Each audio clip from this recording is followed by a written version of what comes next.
On my 64th birthday, my grandson hit me across the face. No one said a word. That night, I walked out and didn't look back. The next day, a small ticket made me rich, and no one knew. I turned 64 that morning with no expectations, but the day still managed to hurt me in a way I didn't think was possible.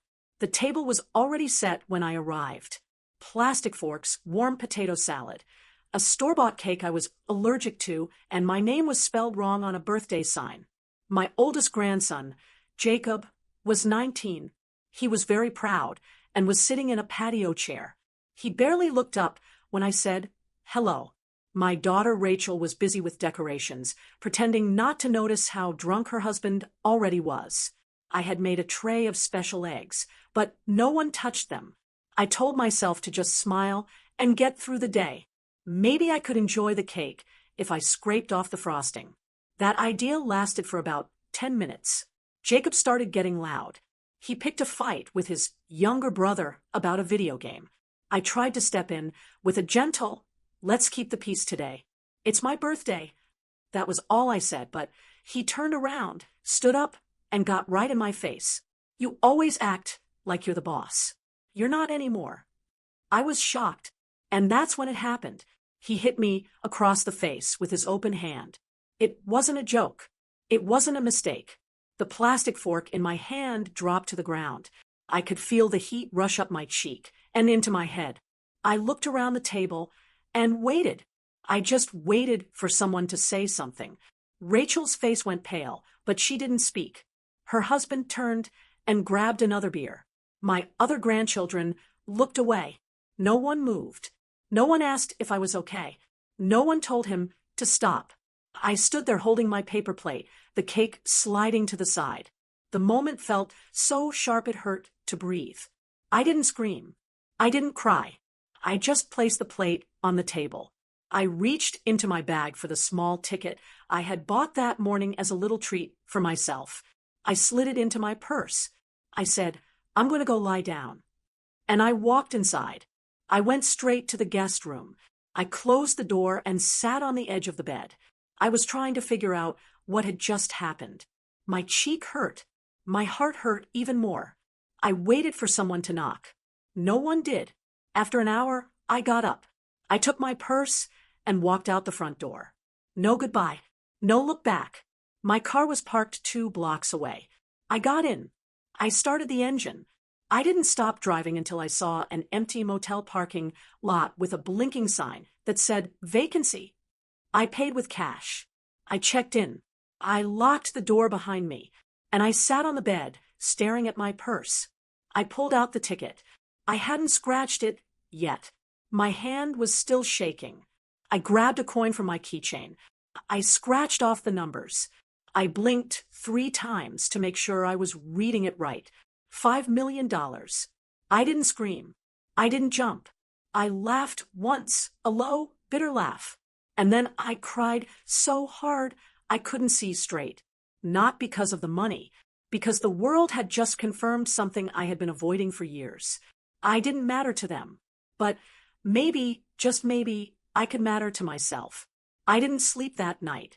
The motel sheets were stiff and smelled like bleach. The air conditioner was so loud it drowned out my own thoughts. This was probably a good thing. I kept looking at the lottery ticket on the table next to the bed. I expected the numbers to change. I thought it would suddenly turn back into just another losing ticket, like all the others I'd bought on lonely days. But it didn't. $5 million. It sat there, still real, still mine. And all I could feel was tired. I kept thinking about Jacob's face after he hit me. How blank it was. How he looked at me like I was just a problem, not his grandmother.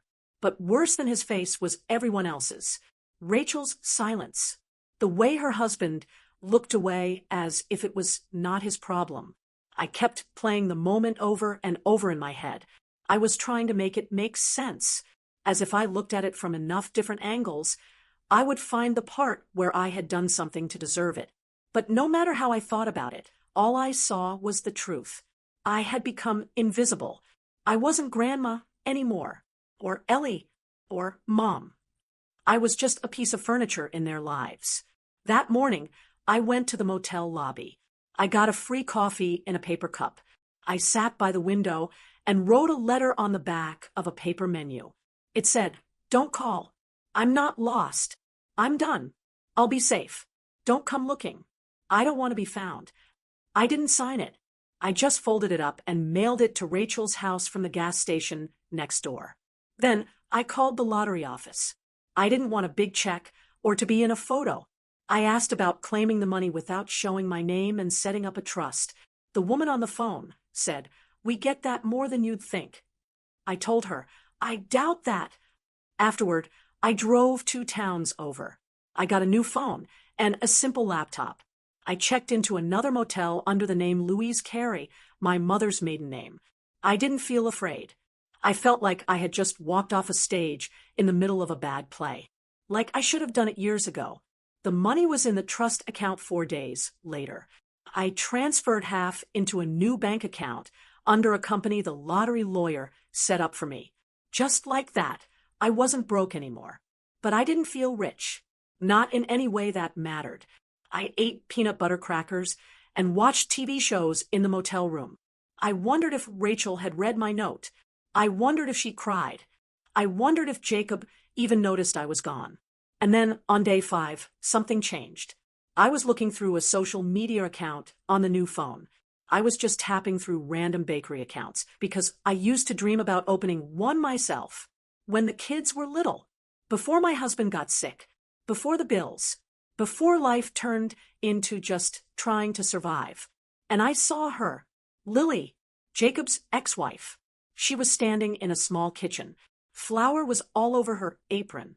She was holding up a tray of blueberry scones with this tired but proud smile. The words with the picture said, "Still just dreaming. Flour is cheaper than hope." I stared at it for a long time. She had always been kind to me. She called me Miss Ellie, even after the divorce. She used to bring me tea when I had headaches. When she and Jacob broke up, nobody even told me. She just disappeared from the family as if she had never existed. I clicked on her profile. She was a single mom. She worked as a cook part-time. She was still posting drawings of a bakery she wanted to open someday. And suddenly, for the first time since I left, I felt something like clarity, not revenge, not anger, something warmer, something like justice. I opened the messages. I started typing. Then I erased it. I started again. I finally sent, "You still want to bake?" Lily didn't respond right away. I didn't expect her to. Who answers a strange message from a random phone saying, "You still want to bake?" But something about sending that question out into the world lit a small match inside me. I couldn't stop checking her page. I kept refreshing, wondering if she'd even remember me. 2 days passed. Then she replied, "Who is this?" I stared at the screen for a while. My heart was beating like I was doing something illegal. Then I typed back, "Ellie, Jacob's grandmother. I'm safe. I have something I want to talk to you about if you're still in Savannah." I waited another day before she answered. "You're serious?" I wrote, "I am." Then she gave me the address of a cafe near her apartment and told me to meet her Thursday at 3 p.m. I got there at 2:40. My hands were shaking so hard I spilled some of my tea on the table before she even arrived. When she walked in, I almost didn't recognize her. Her hair was pulled back tight. There were dark circles under her eyes. She was carrying a sleeping child. Mia, I assumed, though I'd never met her. She looked at me for a second, as if she wasn't sure she should sit down. I said, "It's really me," and her shoulders dropped as if she had been carrying a heavy weight for years. She slid into the seat across from me. She laid Mia gently in the booth, and she said, "What happened?" I told her everything, not the nice version. The slap, the silence, the motel, the ticket, the $5 million. Her eyes got wide at first. Then they became narrow. She didn't interrupt. When I finished, she said quietly, "Why me?" I told her the truth, that she had always treated me like a person, not a duty, that I remembered how she'd made soup and left it on my porch when I was sick, even though Jacob told her not to, that she used to talk about opening a bakery and even drew menus for fun. I want to help you build it, I said. You've got the talent. I've got the money. Her lip trembled. She looked away, as if she couldn't let herself believe it. Then she asked, "What's the catch?" And I said, "There isn't one. I just want to do something good, with someone good." She didn't cry right then, but I did, quietly behind my teacup, while Mia snored softly in the booth. When I left that cafe, I didn't walk out. I floated. For the first time since I left my family, I felt like I had a direction. Back at the motel, I started making a plan. How to set up a company. The first money I would invest. I even found a worn-down store on a corner 2 blocks from a school. It had cheap rent and a big kitchen. The next day, I got a call from the Lottery Trust's lawyer. He reminded me about the timeline for getting the money, but I told him I had a plan now, a real one. That night, I stood in front of the bathroom mirror. I looked at myself. No makeup, baggy skin, gray hair showing. I whispered, "You're not done." And I believed it. I didn't know then what was coming. The mess, the gossip, the lies Jacob would spread. But I knew one thing already, clear as day. Lily deserved a new start, and so did I. 2 days later, we met again. This time at a diner near Lily's apartment. Mia was awake and chewing on a jelly packet while we went over ideas. It was like 2 women trying to rebuild a world from broken pieces. Lily brought a notebook filled with bakery drawings and names for menu items. Some were written so messily, I had to squint to read them. Things like honey salt rolls and brown butter church cake. She looked nervous, as if the second she let herself believe this could be real, it would disappear. I understood that feeling better than anyone. I'd lived most of my life waiting for the other shoe to drop. I told her about the storefront I'd found, how it used to be a dry cleaner's. It had a big back room for ovens and was on a good corner with a school and a community center nearby. She asked me 5 times if I was sure, if I really wanted to invest this much money, and I told her the truth again. This isn't charity. It's correction. I didn't go into detail about how Rachel used to call her too sensitive, or how Jacob used to say she wasn't smart enough to run anything. Lily already knew. I could see it in how carefully she moved. She was like someone who had been told she was both too much and not enough all at once. We named the bakery Second Rise that afternoon. It was her idea. She said it was about bread dough, but also about us, people who'd been pushed down and got back up anyway. I didn't cry this time. I just smiled, so hard my cheeks hurt. Over the next few days, things moved fast. We hired a builder to change the place. We met with a permit officer who recognized me from the grocery store I used to work at. He didn't say anything, but I could tell he was trying to figure out where he knew me from. We bought used equipment from a cafe that was closing. We signed a lease with cash. And Lily started testing recipes in her tiny apartment kitchen, baking until 2 a.m. some nights while Mia napped on a flour-dusted blanket next to her. I spent hours learning how to manage payments, insurance, and buying from local farmers. Things I'd never thought I'd care about at 64. But now I held on to them like they were as important as air. The more we built, the more alive I felt. Every time I picked out chairs or reviewed a sign or helped test the cinnamon to sugar ratio in the bread, I wasn't just paying for a bakery. I was taking back something that had been taken from me for years. The right to matter. One night, Lily fell asleep with her head on the counter, covered in sticky notes and flour. I looked at her and thought she was never the problem. They were. I knew this place wouldn't just be about pastries. It would be about standing up for ourselves, about creating something good not out of anger, but in spite of everything. And as I watched Mia walk across the bakery's new floor, clapping her hands while Lily slept with a smile on her face, I realized I hadn't thought about Jacob in over a week. He hadn't called. Neither had Rachel. Maybe they hadn't even noticed I was still gone. Maybe they had, but it didn't matter because I had found something better than being needed. I had found being wanted. The day we hung the sign, a wooden plank with gold letters that read, "Second Rise," something inside me clicked into place. It was like a puzzle I didn't know I'd been building my whole life. We stood on the sidewalk, staring up at it. Lily was holding Mia on her hip. I had a paint-splattered rag in my pocket, and for a second, we didn't speak. It wasn't fancy. It wasn't perfect, like the chain stores nearby. But it felt honest, real, like it belonged there, like we did. Inside, the air smelled like yeast and burnt sugar. The floor was still sticky in one corner, but it already felt like home. Lily had made the kitchen amazing, with barely any money. She worked late nights and used every trick she knew from working in those diners. We tested muffins until our tongues went numb. We argued over the right amount of cinnamon. We spent entire afternoons just trying to perfect the crust on her sweet tea pie.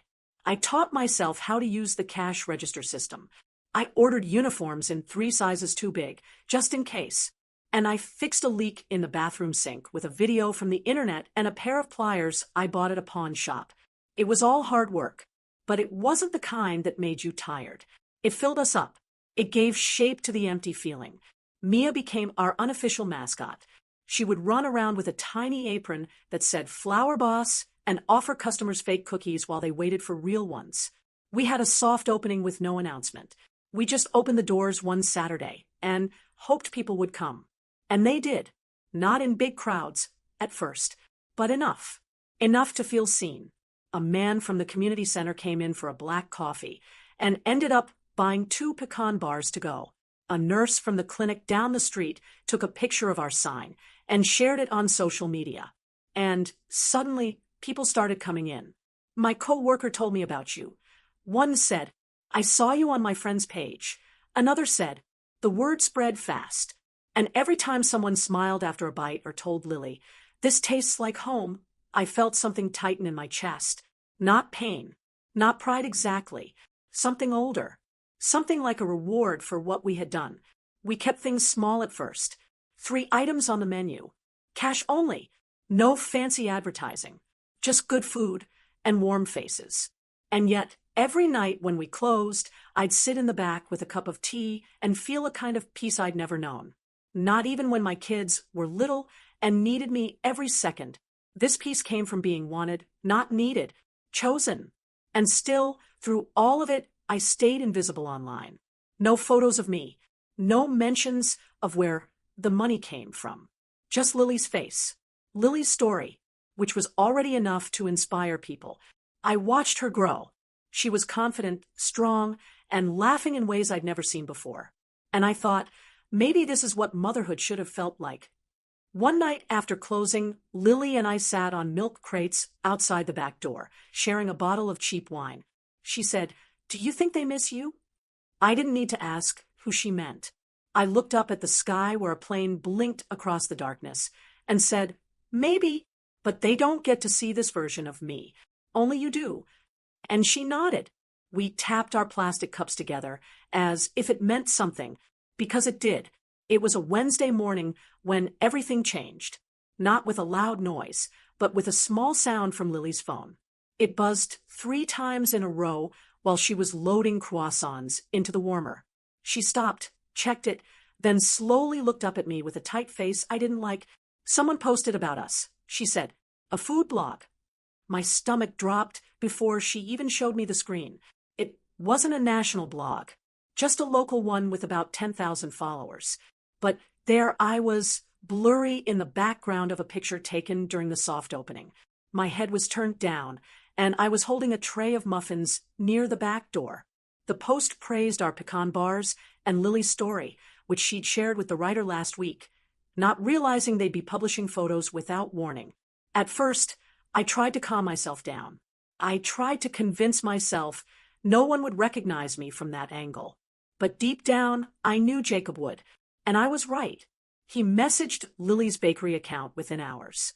"I know she's with you," he wrote. "This is sick. What is she doing with you? What is this twisted little project?" Lily showed me the messages without hesitation. Her hands were shaking. Her jaw was tight. "I'm blocking him," she said. But I told her, not yet. Let's wait. Let's see what he does. I don't know why I said it. Maybe a part of me still hoped he'd say sorry. Maybe I just wanted to know how far he'd go. It turns out, pretty far. By Friday, my daughter Rachel had called the bakery's number 5 times in one afternoon. She left 2 voice messages that started with, "Mom, is this you?" and ended with, "You can't just disappear like this. What are you doing?" I didn't return them. I couldn't. Not yet. Not when the wounds were still fresh and hurting. I told Lily I'd handle it, but for now we had work to do. We had food to prepare.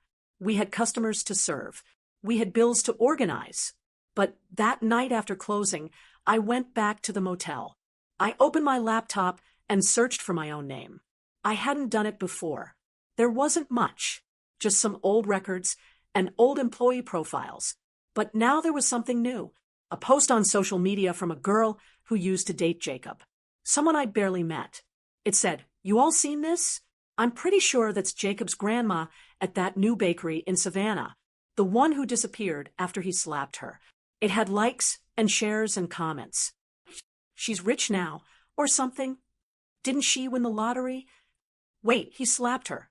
I stared at the screen until my eyes burned. I wanted to throw the laptop across the room, but instead, I just closed it and sat in the dark.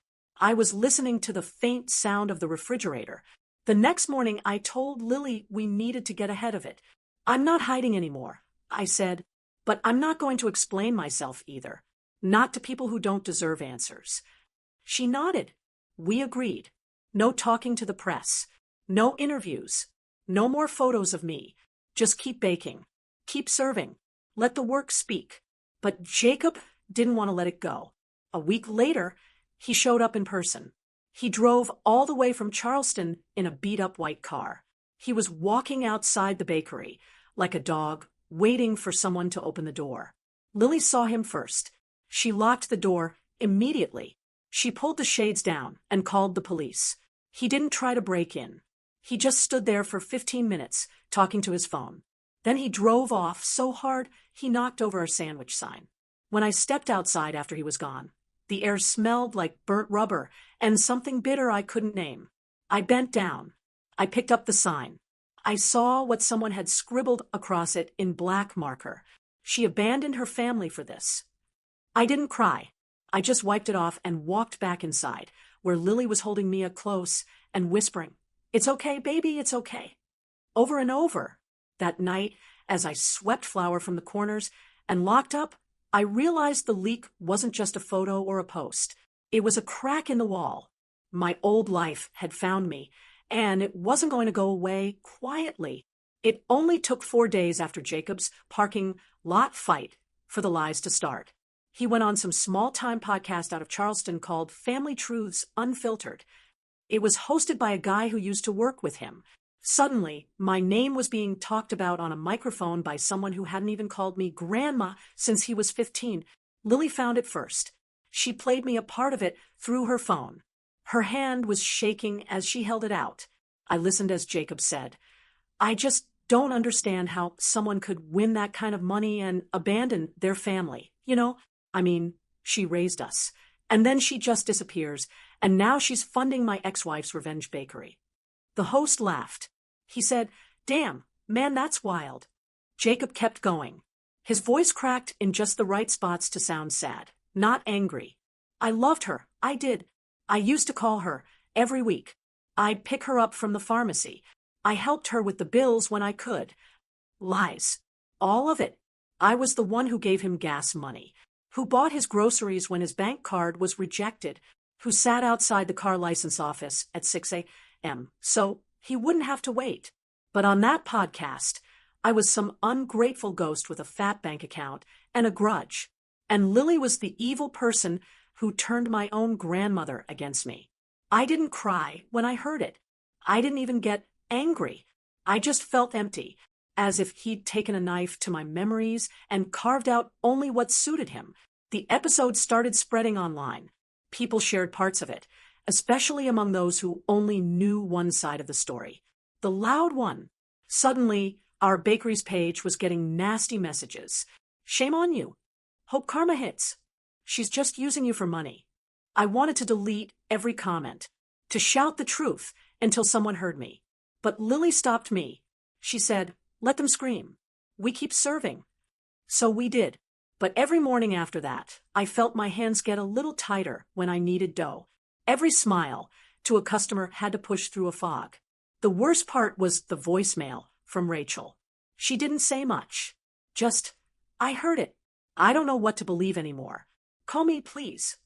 And I almost did. I almost called her back that night just to tell her that her son was lying, that he was making up stories and burying me under them. But then I thought of that afternoon on my birthday, her frozen face, the way she didn't stand up, didn't speak, didn't even move when I was hit, and the phone stayed on the counter, untouched. I did the one thing that still made sense. I baked. I scrubbed pans. I taught Mia how to fold napkins and watched her burst into laughter every time she messed up. I stood beside Lily as she perfected a lemon and lavender cookie that sold out every time we made a new batch. I existed loudly, visibly, in the quietest way possible. But I knew something had changed. The bakery was no longer just a dream that came true. It was a battlefield. And whether I wanted to be or not, I had become the bad person in someone else's story.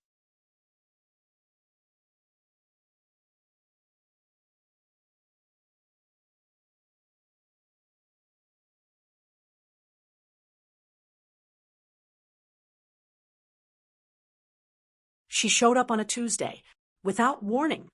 She was standing outside the bakery in jeans and a hoodie. It was as if she thought she might not be recognized. But I knew it was her, from the way she held her shoulders tight, as if she was getting ready to be hit. Lily saw her first and said nothing. She just nodded toward the window and went to the back with Mia, giving me space I hadn't asked for but desperately needed. I walked out with a dish towel still in my hand. My heart was pounding as if I was about to be yelled at. When I opened the door, Rachel just looked at me for a long moment and said, "Hi, Mom." Her voice cracked halfway through. It was as if she had to push past a lump in her throat. I realized in that second how tired she looked, older than the last time I saw her, as if the weight of pretending had finally settled into her bones. I didn't hug her. I didn't cry. I just said, "You want tea?" And she nodded. She followed me inside without a word. We sat at a corner table while Lily took Mia for a walk. I poured 2 mugs of chamomile tea as if it was a regular day, as if this wasn't the first time I'd seen my daughter since the slap, since the silence, since the world fell apart in my hands. Rachel didn't touch her tea at first. She just stared at it. Then she finally said, "I didn't know what to do that day when Jacob hit you. I froze. And then you left, and I thought maybe you needed time. But then the ticket and Lily and the podcast, it all just—" She stopped and swallowed hard. She looked away. I didn't stop him. I should have. I didn't answer right away. I wanted to say 1,000 things. Some sharp, some forgiving. But I just let her speak. She said she tried calling and emailing. She even drove by my house a few times. But when she heard my voice on Lily's answering machine, she figured I didn't want to be found. I told her she was right, that I hadn't left because of the slap, but because of the silence afterward, that a slap can hurt, but silence, that kills you from the inside. She wiped her eyes and said, "He's not okay, Jacob. He's falling apart. He's spending money he doesn't have. He's drinking. He's blaming everyone but himself. He says you picked her over him." I said, "I didn't pick her over him. I picked dignity over pretending. He just happened to be on the wrong side of both." Rachel laughed, a bitter, broken sound. And then she said something I didn't expect. "I wish I had your strength." I looked at her for a long moment. I remembered the girl who used to braid my hair while I made pancakes on Sunday, the teenager who slammed doors, but always came back to say sorry. The mother who used to ask for advice in the middle of the night when the babies wouldn't sleep. I didn't forgive her. Not all the way. Not yet. But I saw her again. I saw that piece of her that was still mine. We didn't hug when she left. We just stood there, two women with too many scars between them. And she said, "If you ever want to come back, the door's open. No pressure." I said, "Thank you." And I meant it, even if I didn't know if I'd ever walk through that door again. After she left, Lily came back with Mia asleep on her shoulder and asked if I was okay. I said, "I think so." Then I picked up a tray of cookies and went back to work, because that's what you do when your world tries to tilt. You bake it steady again. We set the grand opening date for the second Saturday in April, not because it meant anything specific, but because we were ready, or at least as ready as two women running on coffee and prayer could be. And we figured if we waited for perfect, we'd never open. We hung balloons.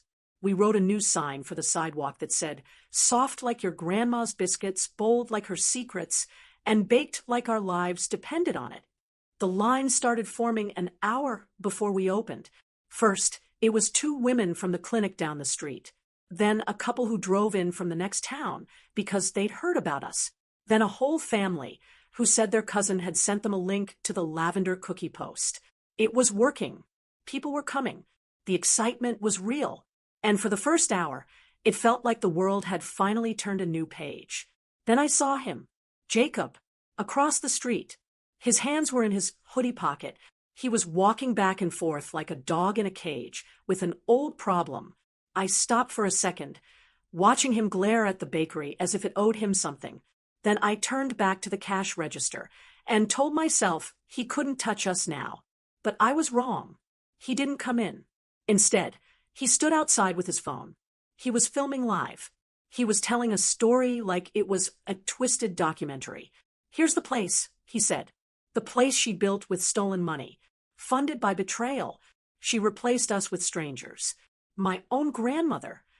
People started whispering. A few stepped out of line. A couple walked off. Lily saw it too. Her face became tight. She asked if we should call the police again. But I shook my head. Let's serve the ones who stayed. We worked through the chaos. Our hands moved faster. Our smiles were smaller. But the feeling had changed. Then the reporter showed up. Not a national one, but a local one with a following. She asked if she could speak to me. She said she was just here to get both sides. But I told her, the ovens are hot, and so is the line. Pick one. I thought that was the end of it. But the next morning, there was a story on the evening news.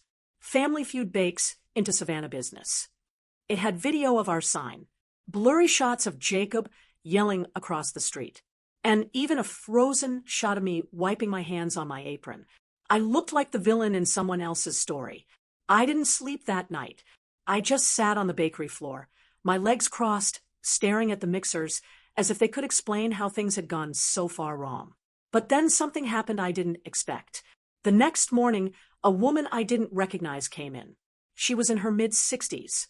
Her voice was soft. She was carrying a tray of homemade banana bread. She said, "I saw the news. I know who you are, and I just wanted to say thank you for not giving up." I didn't even get her name. She left the bread and walked out. That was the first. Then came the others. A pastor and his wife brought a card. A retired teacher dropped off hand-sewn napkins. A teenage girl came in crying. She said she watched the video and realized her own grandmother deserved better. They didn't just buy scones. They stayed. They talked. They took photos and posted messages of support. The next Saturday, our line wrapped around the block. The noise didn't stop. The protests didn't go away completely, but we got louder in our own quiet way. Every cookie sold. Every loaf sliced. Every child who danced to the radio while waiting for a brownie. Those were our arguments. That night, I stood by the front window. My apron was still dusted with flour. I watched Lily laughing with two regular customers. Mia was coloring on the floor next to her. And I realized that this wasn't about Jacob anymore, or Rachel, or even the past. It was about building something that would last longer than them all, something that rose. I wrote the letter late one night after the bakery closed. I was sitting in the office with a warm cup of tea. The hum of the refrigerator filled the silence like background music to a life I never expected to have. I'd thought about writing it a dozen times before, but this was the first moment it felt like something I needed to do. Not to end things, not to forgive, but to put the last piece of the story where it belonged. I folded a sheet of plain paper in half and started with his name, Jacob. Then I stopped. I let the pen hang there, as if I was waiting for some sign. There wasn't one, just my own breathing, slow and steady, like it had finally settled in my chest for good. I wrote, I didn't leave because you slapped me. I left because you believed you could, and because everyone else believed staying silent was easier than telling you no. The words came easier after that.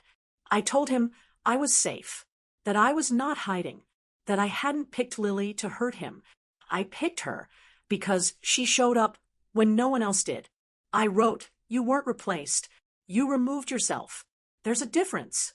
I didn't say I hated him. I didn't say I forgave him either. I just told him the truth, that I hoped one day he'd understand what it meant to build something instead of breaking it, that I hoped he'd learn how to take responsibility without turning it into a show. And then, because I knew he'd hear it louder than anything else, I ended it with a name he hadn't called me in years. Lala. I put it in an envelope with his name on the front and no return address. I left it at the counter with a note that said, deliver to the kid in the hoodie if he comes back. Then I walked out, not far, just down the block to the park where Mia was chasing pigeons. Lily was sipping coffee from a cup with her feet kicked up on the bench like someone who finally believed she belonged. I sat beside her. I didn't say much. I just watched the light hit the sidewalk in a way that made the cracks look like gold lines. I thought about all the things I'd lost. Time. Years. Pieces of myself I gave too freely. And I realized I wasn't angry. I was full. Not just of love or peace, or even pride, but something stronger. I had built something. Not just a bakery. Not just a business. But a space where the good parts of me could exist without having to say sorry. Where a little girl could grow up thinking strong women weren't the exception. Where I was more than what they remembered, and so much more than what they forgot. I leaned back.